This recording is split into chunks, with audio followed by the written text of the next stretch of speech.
से लगे हुए हो, और बाबा हो सकता है कि किसी कारणवश पूर्ण ना हो रहा। कई लोग कह भी देते हैं गुरुदेव, कोई कोई कहते हैं, जैसे आज कोई कह रही थी बच्ची की, मैंने शिव महापुराण में पशुपति व्रत सुना और उसको करा, उसका लाभ मुझे मिला। मेरे पति ने भी करा, उसका भी लाभ मुझे मिला। पर एक काम गुरुदेव ऐसा अटका हुआ है कि वो काम हम करना चाह रहे हैं, व्रत भी कर लिया, अनुष्ठान भी कर लिया, पर फिर भी वो व्रत के कारणवश भी वो कार्य नहीं हो रहा। तो समझना कि कोई कार्य बड़ा भारी होगा और बाबा उसको कर नहीं रहा है,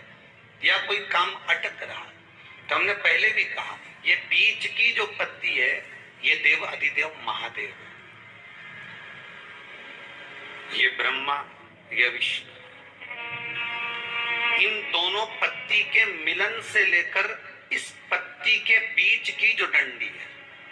ये नीचे की डंडी का वर्णन नहीं कर रहे हैं, इन दोनों पत्तियों के बीच में जो डंडी है बची हुई, जो तीनों के बीच में एक डंडी का जो भाव है, ये माता जगत जननी जगदम्बा माता पार्वती है। इस डंडी के नीचे का जितना भाग है, ये 33 कोटि देवताओं को दर्शाता है। बेलपत्री पिछले वर्ष की श्रावण की कथा यदि आप निकालेंगे और उसको पेज पर जाकर आप सुनेंगे तो आपको प्राप्त होगा कि उसमें भी कहा था कि जब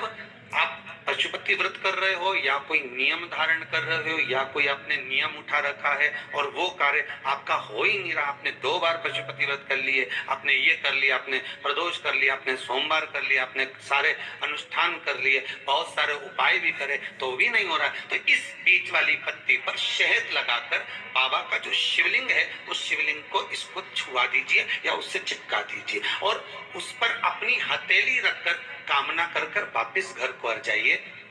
बाबा आपकी वो मुराद शीघ्र 3 महीने के अंदर पूरा कर ही देता है, ये